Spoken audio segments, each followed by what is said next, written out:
صلوا على النبي، اللهم صل على سيدنا محمد.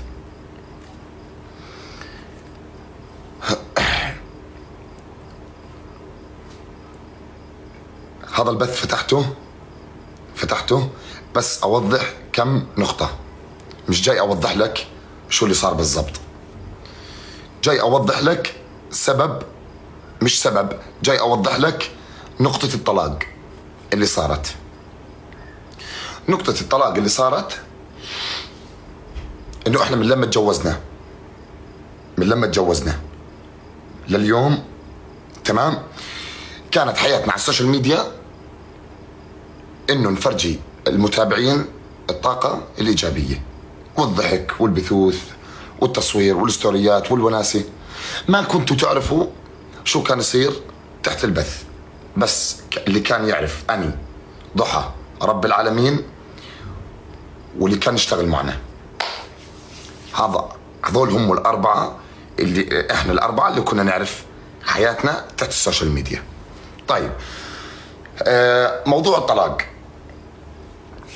أول شيء جماعة أنتم بتعرفوا إنه من لما صارت المشكلة ما كان علي غلط 1%، وأنا بعدني بقول لكم إنه أنا ما علي غلط 1%.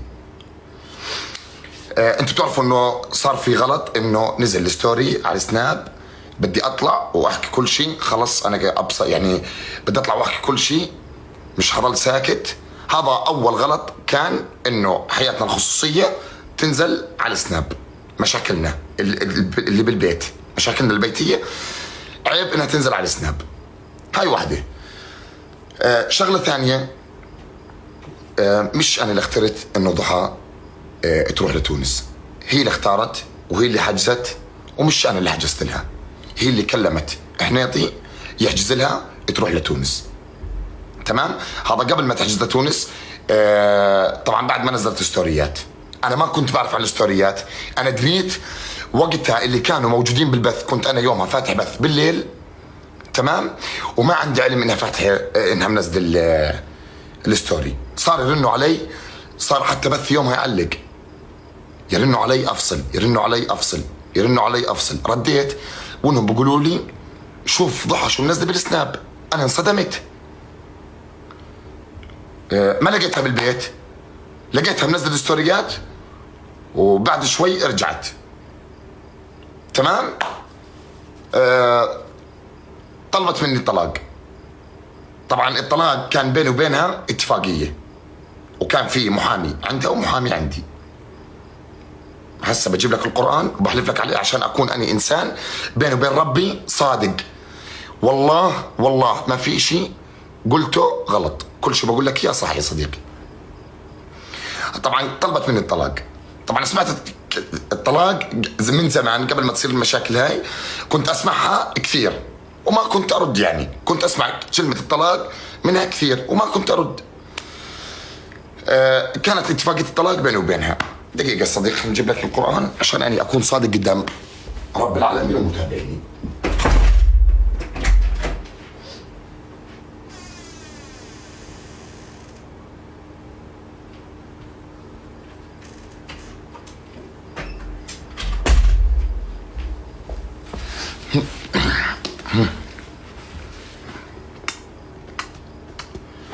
شايفينه هذا كتاب الله؟ هايو شفتوه؟ هاي ايد على كتاب الله. اقسم بالله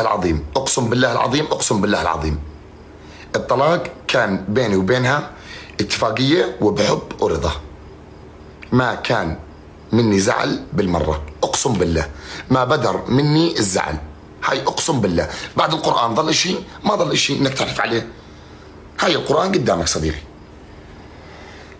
المحامي تبعها بعث لي آخر مسج،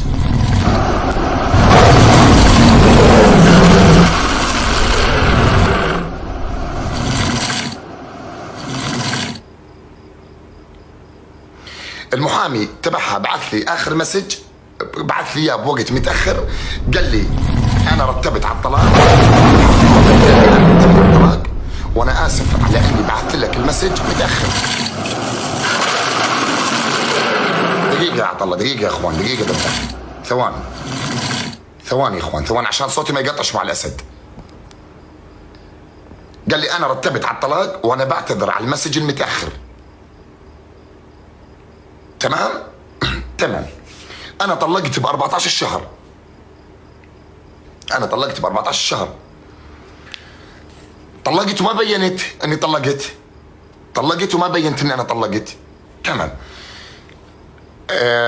كنت انا منبهها قبل بيوم انه الزعل هذا اللي بيني وبينك يضل بيني وبينك، لا تنزلي ستوريات دراما واغاني الناس تيجي تقلب علي، لانه انا في بيني وبينك اتفاقيه.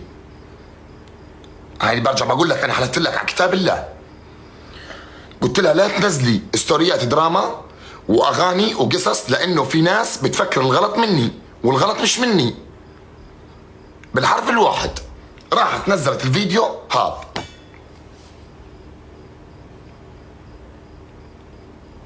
انا فرجيك اياه.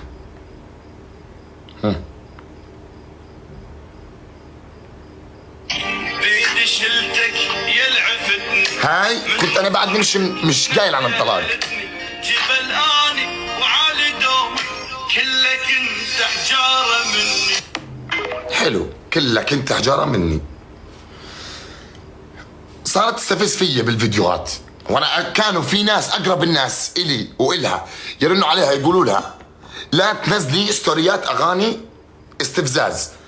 الفيديو هذا جايب عندها 500,000 لايك وهي مسكر الكومنتات. بعثت لها بالوقت ثاني يوم، انا ما كنت منتبه، بعثوا لي المتابعين، بعثت لها بالوقت قلت لها الفيديو نزلتيه بالوقت الحالي غلط. قالت لي مش عليك. قلت لها ماشي، انا بدافع منه مش علي، بس في متابعين ما بفهموا انه مش عمكس. 100% عمكس. طب يعني في ناس بتحبني وبتستنى مني انه انا اطلع اسولف، وفي ناس الجمهور التونسي متابعيني عتبانين علي بفكروا الموضوع غلط مني. انا حلفت لك على كتاب الله انه الطلاق ما بدر مني، وها برجع بحلف لك عليه. اقسم بالله العظيم، اقسم بالله العظيم، اقسم بالله الطلاق ما طلع مني، والله ما طلع مني. شو بدك اكثر من اقسم بالله؟ انا حلف لك على القران. ضل فيها ما ضل فيها. طلقت. لما طلقت ايه الحمل كله رمى علي. طب ما كان في اتفاقيه بيني وبينك بحب رضا، كان في اتفاقيه بحب رضا، ما كان في مشاكل بيني وبينك. بعدين ضحى يا اخوان، والله قسما بالله انا مش شماتة فيها، وانا بطلب منكم طلب لا تروحوا تشتموها ولا تروحوا تغلطوا عليها. انا في لي جمهور بيستنى مني اني ابرر زي ما هي بررت. انا من حقي اني ابرر، من حقي، صح ولا لا؟ اكيد 1,000,000%. اللهم صل على سيدنا محمد.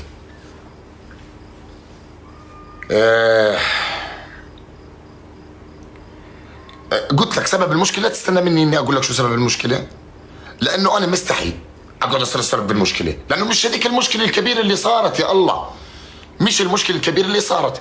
انا حافظت على ورقه الطلاق من 14 شهر لما بعثت لها اياها. ضليت داير بالي على ورقه الطلاق وداير بالي على حالي. بس في ستوريات على السناب تنزل دراما، في على التيك توك تنزل دراما، في اشي بخص كرامتي ما ضل لي مجال. خلص بعثت لها اياها. انا لا اول واحد طلقت ولا اخر واحد طلقت يا اخوان.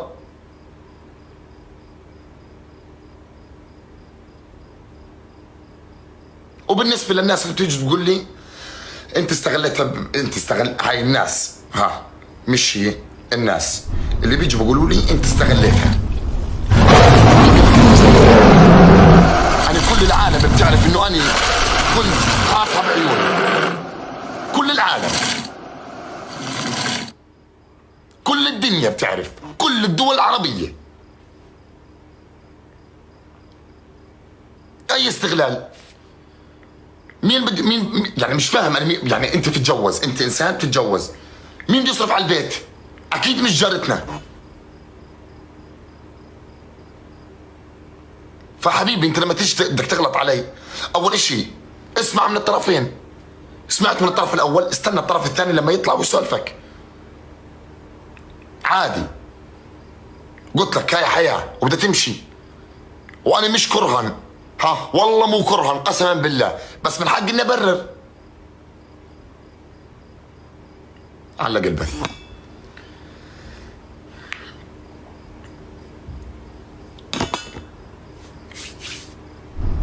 اي مشكله بسيطه كانت تصير بالدار اسمع كلمه طلاق مليون مره. ايش طيب؟